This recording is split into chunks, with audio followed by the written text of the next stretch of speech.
Hi students, good morning everybody. So yesterday we had learned about two industries, which were they, and did you understand it very well?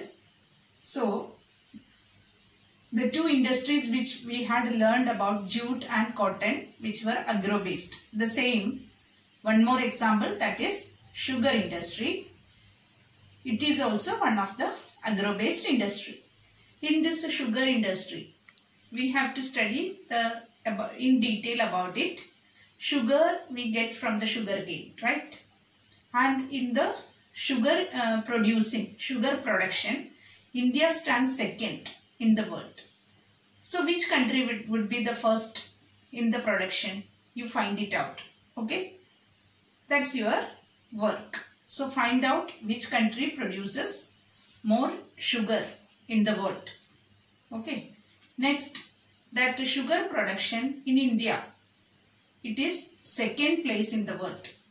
And the sugar produced in India, in various states it is being produced. Okay. Maharashtra, Tamil Nadu, Karnataka, Bihar, Gujarat, various states it is being produced.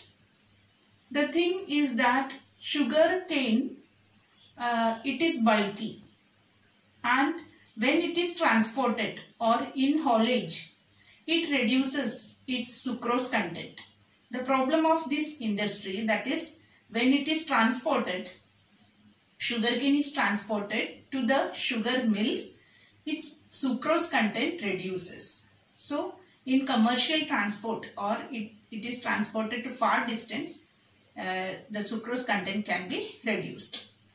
So, and next thing that about the sugar industry we have to study, that there are 662 mills. Okay, and mainly in Uttar Pradesh and Bihar, sugar mills are, many sugar mills can be found. But nowadays sugar mills are located, or nowadays the sugar mills are concentrating in Maharashtra, western and southern parts of our India, that is especially in Maharashtra. So what would be the reason that why the sugar mills are nowadays concentrating, or it is increasing in Maharashtra? The reasons are that, what are the reasons that we can study here? First thing is that the sugarcane produced in this state has high sucrose content. So cane produced here has high sucrose content. Next thing, that the cool climate or cooler climate which ensure longer crushing season. So cooler climate which ensure longer crushing season. That is another reason. Third reason is that cooperatives are very successful in this Maharashtra state. So cooperative, we have learned last lesson also, we have learned about the cooperatives. So cooperatives are successful in this state. That is another reason that sugar mills are located in plenty in Maharashtra. So these three reasons you have to study very well. In Maharashtra, the favorable factors are favorable factors for sugar mills to concentrate. So nowadays many sugar mills are located in Maharashtra. And the next thing, that the sugar mills also, sugarcane industry also has, sugar industry also has many challenges. So let us study these challenges. So challenges of this industry, that is, one important challenge is old and inefficient method of production. Method of production we depend upon, that is old and inefficient. Okay. Second reason is that it is seasonal in nature. So this sugarcane production, it is seasonal in nature. Third important thing, that is transport delay. So I have told you that before, when in haulage the sucrose content reduces. So same way here, when the transport delay it happens, sucrose content can be reduced. So that is another important reason. And the last one, that is maximum use of bagasse. means the remain. After crushing the sugar cane, the remains that we have to use it for various purposes. So these are the important reasons or challenges for the sugar mills or sugar cane industry, sugar industry in India. So every industry we study some features, where it is located, what are the favorable factors for the location of that industry in that particular place, we have to study first. Next, we have to concentrate on what are the important challenges. So these every industries we study, when the students study, they get some confusion. So that you have to avoid, or you have to study it very detailed, so that confusion can be will not occur. So this is about the sugar industry in India. It is seasonal, method of production is old and inefficient. Then another important reason, haulage. In haulage or in transport, sucrose content can be reduced. Last one, that maximum use of it need to, or in maximum use of bagasse we don't do in India, that we have to do it. This is another important challenge of this sugar industry in India. We have discussed about the agro-based industries. In that agro-based industries, we discussed about three important industries. Which were they? The first was textile industry, then jute, and after that sugar industry. Okay. Now let's go to the next type of industry, that is, according to raw material we have divided agro-based and mineral-based. So here we are going to study about the mineral-based industries. Mineral-based industries in the sense industries which depend upon minerals, which we get from the mines. So in that first important industry, when we say about the mineral, first example of mineral, we say that is iron ore, right? So iron and steel industry we have to study here. Iron and steel industry, that is very important industry, and it is considered, this industry or the production of iron and steel is considered, or production and consumption we can say, production and consumption of iron and steel is considered as an index of country's development. So production of iron and steel and consumption means use. These are considered to be one of the index of a country's development. Why we say that it is countries, it depend upon, or it shows the country's development? Because this industry is a heavy industry, and it is one of the industry which gives raw material and finished products for every other industries. So iron and steel is widely used in every walks of life. For example, engineering, construction activities, then every machines which are made up of iron, right? Mostly every machines, consumer goods, scientific equipments, defense, telephonic, electronic, industries even. Everything which depend upon iron and steel. Okay. So iron and steel is considered to be, or production and consumption of iron and steel is considered to be the index of country's development, because every activities or every industries depend upon iron and steel to get raw material, either raw material or the finished products, machines, everything. So this is important thing you have to remember. Next thing that about this industry, how steel is produced from iron ore. Iron ore we get from mines, and from that iron we get from the ore, iron ore. And how steel is manufactured or steel is produced. In order to produce steel, the things needed, that is iron ore, coking coal and limestone in a ratio of 4:2:1.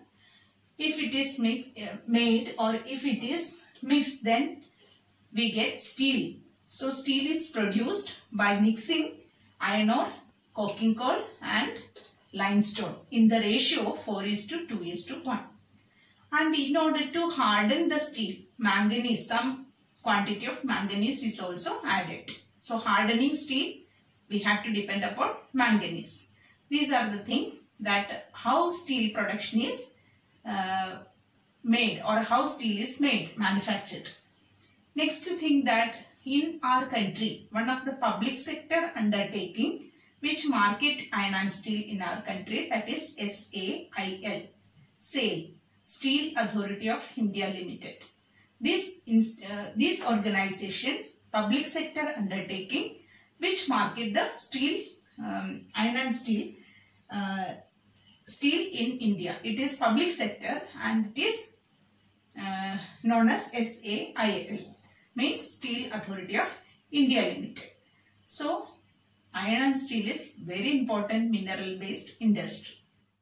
So in our country, iron and steel plants are located, or iron and steel factories, industries are located in various places in our country. For example, mainly Bokaro iron and steel industry. Then another one, Rourkela, Jamshedpur, then Durgapur. These all iron and steel plants we can very familiar from. With the various countries collaboration, we have started, or iron and steel plants have been started in our country. These are the very important places where iron and steel production is carried out. Other than that, many places are there, Vijayawada, Salem, etc. So many places iron and steel plants can be seen. But some iron and steel plants are very bigger. Okay, some iron and steel plants are there which are very smaller in size. So such smaller in size iron and steel plants can be said as the mini steel plants. So there are two types of iron and steel plants. Some are mini steel plants, some are integrated steel plants. So let us discuss, or let us examine what are the difference between mini steel plant and integrated steel plant. Mini steel plant, mini in the sense small. So mini steel plant in the sense smaller in size. Okay. While integrated steel plant means it is larger in size. Next thing, that mini steel plants which uses scrap iron, then we can say sponge iron, etc. it uses. Scrap, sponge iron, etc. it uses. But integrated steel plants, it use high grade iron ore, high grade raw material for the iron and steel production. Next thing, that mini steel plant has electric furnace. But if we take the case of integrated steel plant, it has blast furnace. Okay. Next thing, that the mini steel plant, it produces alloy, that is mild alloy, in mild alloy steel, with various specification it produces. But here it produces high grade quality iron and steel. It is produced here in the integrated steel plant. And at the same time, integrated steel plant, every activities like rolling, shaping and casting, these all take place within the complex. Every activities, or it handle every activities like rolling, shaping, casting, etc. in the same complex. So that is why it is larger in size. So here it uses sponge iron as the raw material. Then it uses scrap, etc. in the mini steel plant. But here it is not the case. Here it uses, integrated steel plant, it uses high grade raw material. Okay. And here it produces steel alloy, mild alloy. But here high grade or very fine quality iron and steel is being produced in the integrated steel plant. So integrated steel plant, good quality steel production is carried out, but here it is mild and alloy steel with various specification it is produced. These are the difference between the two types of iron and steel plant. Both are there in our country, but integrated steel plants, which are, I have told you that, very bigger or integrated steel plants like Bokaro, Rourkela, Durgapur, etc. and Jamshedpur, etc. located in our country. So if we compare the production of China and India in the steel production, we can see in the 1950s, both these countries have produced almost same quantities of steel. But in the year of 2011, if we consider, China is producing more, too much quantities of steel when we compare with India. 683.2 million tons in 2011 China has produced, and while India had only produced 72.2 million tons. So in our country, India is producing or improving in the production, but if we compare with China, China is producer and also consumer in the steel production, and consumption China stands first. So production and consumption of steel, if we consider, China is the first and India is far behind. So here we can see that in India, first we had very less iron and steel plants. I have told you that Bokaro, Durgapur, Burnpur, etc. many such location, especially in the Chota Nagpur plateau, these industries are located. So maximum iron and steel plants are located in the Chota Nagpur plateau. Why it is so? We have learned the same thing, that features of other industries. We have learned localization of those industries in a particular place. For example, we have learned about sugar industry concentrated in Maharashtra. So same way here, iron and steel production or steel manufacturing industries are mainly located in the Chota Nagpur area. Why this localization of steel manufacturing units are in Chota Nagpur area? Because the first thing is that cost of production is less, because the raw material is available in nearby area, that is Chota Nagpur plateau. So first reason is that low cost of iron ore, because it is available in the Chota Nagpur area. Another thing is that cheap labor. So cheap labor we get from the nearby areas. So that is Bihar, Jharkhand, etc. Orissa, etc. Cheap labor is available. Third thing is that vast potential of steel in the home market. So these are the three reasons that most of the iron and steel plants are located in the Chota Nagpur area, because raw material is available in the Chota Nagpur area in low cost. Second thing is that vast potential in the home market and cheap labor. Okay, but I have told you that every industries have some challenges or problems it face. Many problems these industries face. So here also we cannot neglect the problems of this industry. So we have to study about what are the important problems of this industry. First important thing is that high cost. Cost is high, and limited availability of coking coal. I have told you that steel manufacturing, coking coal is one of the important raw material. But high cost and limited availability of this coking coal is one of the important reason or one of the important challenge that the iron and steel industry face. So second reason we can say, that is low output of labor. But in the previous topic, that is the Chota Nagpur area which deals cheap labor, right? We have discussed, but labor is cheap or laborers are many, but the problem is here that the output from these laborers are less or low output of labor. Third thing, that irregular power supply. So irregular power supply is mostly in every industries we can see as one of the important problem. Last thing is that poor infrastructure.